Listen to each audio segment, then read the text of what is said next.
Students, आज हम एक कॉन्सेप्ट क्लियर करने जा रहे हैं जिसके अकॉर्डिंग जब आपसे पूछा जाता है कि अगर किसी वॉल से एक बॉल जिसका मास m है और v वेलोसिटी से आते हुए टकरा के वापस सेम स्पीड से अगर जाए तो चेंज इन मोमेंटम बताइए। तो स्टूडेंट्स यहाँ पे आंसर करते हैं, चेंज इन मोमेंटम होता है final momentum minus initial momentum, और उनके हिसाब से क्योंकि इनिशियल स्पीड और फाइनल स्पीड सेम है तो फाइनल मोमेंटम भी mv है और इनिशियल मोमेंटम भी mv है, तो उनका आंसर आता है 0, जबकि ये आंसर गलत है। एक्चुअल में मोमेंटम एक वेक्टर क्वांटिटी है और वेक्टर क्वांटिटी में डायरेक्शन मैटर करती है। सपोज आप इस डायरेक्शन को आप नेगेटिव मान के चल रहे हैं, उस डायरेक्शन को आप पॉजिटिव मान के चल रहे हैं, तो यहाँ पे जब आप PI इनिशियल मोमेंटम निकालना चाहते हैं एज ए वेक्टर, तो मोमेंटम जो होता है m इंटू वी होता है, यहाँ पे मास m और वेलोसिटी v, और आप इस डायरेक्शन को नेगेटिव मानना चाह रहे हैं तो ये माइनस v हो जाएगा। यानी कि पहले तो आप लिख लीजिए m इंटू वी वेक्टर, जहां पे ये जो v वेक्टर है ये माइनस v है, डायरेक्शन की वजह से ये वेलोसिटी क्या है, नेगेटिव है। अब इसी तरीके से जब आप फाइनल मोमेंटम निकालेंगे PF, तो फाइनल मोमेंटम के लिए m इंटू इसको आप VI लिख लीजिए, इसको आप VF लिख लीजिए, और यहाँ पे जो VI वेक्टर है उसकी वैल्यू इधर डायरेक्शन नेगेटिव होने की वजह से माइनस v है, और जो VF वेक्टर है इसका मैग्नीट्यूड ये डायरेक्शन पॉजिटिव होने की वजह से v है। वैल्यू दोनों आपस में सेम है, बस डायरेक्शन चेंज हुई है तो प्लस माइनस का साइन आया है। तो फाइनल मोमेंटम को हम लिख रहे हैं m इंटू वी, एफ की जगह आ जाएगा v, यानी कि जब आप डेल्टा p वेक्टर निकालना चाह रहे हैं तो pf vector minus pi vector, यानी कि डेल्टा p वेक्टर की वैल्यू pf वेक्टर आ चुका है m इंटू वी, और ये माइनस कैलकुलेशन का है, और इनिशियल वेक्टर की खुद की अपनी जो वैल्यू है वो माइनस mv है, तो ये माइनस माइनस प्लस होने की वजह से 2mv हो जाएगा।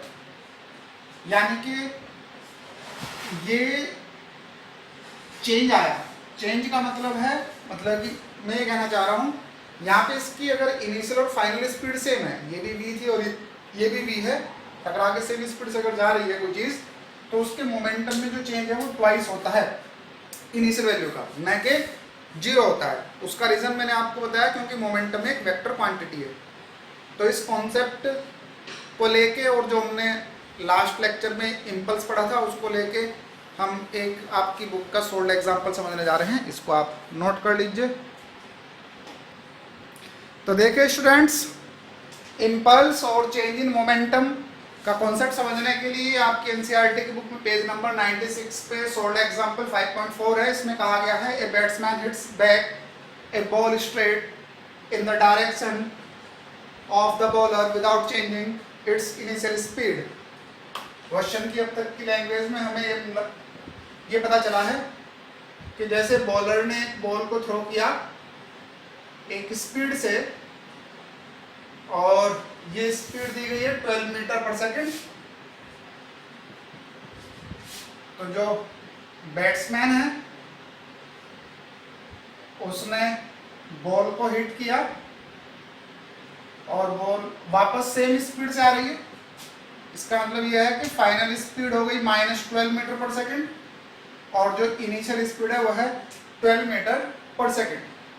आगे कहा गया है if the mass of the ball is, इस क्वेश्चन में आपको मास की वैल्यू मिल चुकी है 0.15 kilogram, determine the impulse imparted to the ball. आपको इम्पल्स या चेंज इन मोमेंटम फाइंड करना है। क्वेश्चन की लैंग्वेज के according, assume linear motion of the ball. यहाँ पे लीनियर यानी कि सीधी वो आ रही है, टकरा के ऐसे नहीं जा रही। अगर टकरा के ऐसे जाएगी तो वो आगे एक और क्वेश्चन आपकी बुक में आएगा, उसको डिस्कस करेंगे, तब आपको बात समझ में आएगी। तो फिलहाल मोमेंटम निकालने के लिए हमें चेंज इन मोमेंटम निकालना है, सॉरी इम्पल्स निकालने के लिए हमें चेंज इन मोमेंटम निकालना है, और चेंज इन मोमेंटम के लिए final momentum minus initial momentum करना है। और आप जानते हैं कि जो मोमेंटम होता है वो मास इनटू वेलोसिटी होता है। तो फाइनल के लिए Vf minus M V I, इसमें से m बाहर कॉमन आ जाएगा, Vf minus V I. m की वैल्यू गिवन है 0.15 और Vf फाइनल वेलोसिटी है,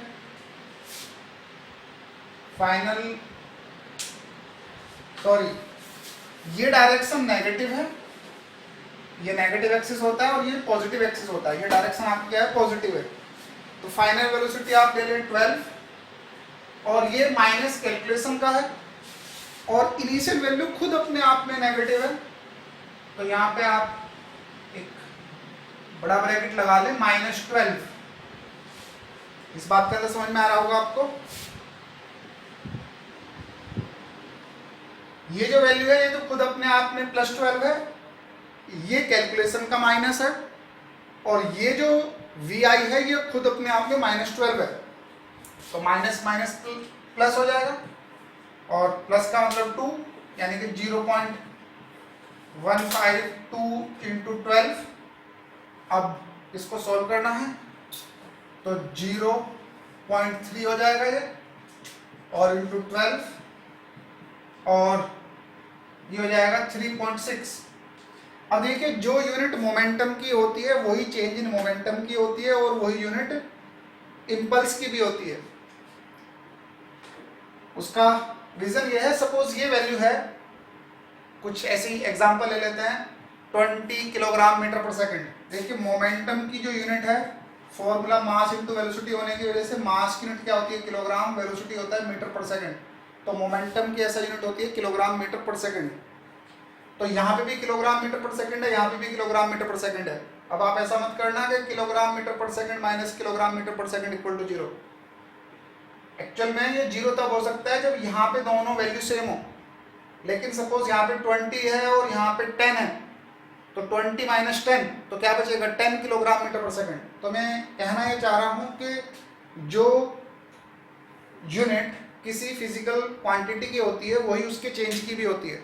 एग्जाम्पल के लिए आप 10 किलोग्राम माइनस 8 किलोग्राम करेंगे तो 2 किलोग्राम आएगा, यानी कि मास में से मास को सब्ट्रैक्ट करके मास आता है। इसी वजह से मोमेंटम में से मोमेंटम को सब्ट्रैक्ट करके मोमेंटम ही आएगा, यानी कि किलोग्राम मीटर पर सेकंड ही आएगा। और जे जो है वो चेंज इन मोमेंटम है, तो इसकी यूनिट हो जाएगी किलोग्राम मीटर अपॉन सेकंड। ये आपका आंसर हो जाएगा। इसको आप नोट कर लें। इतना ही करते हैं, बाकी नेक्स्ट लेक्चर में देखेंगे।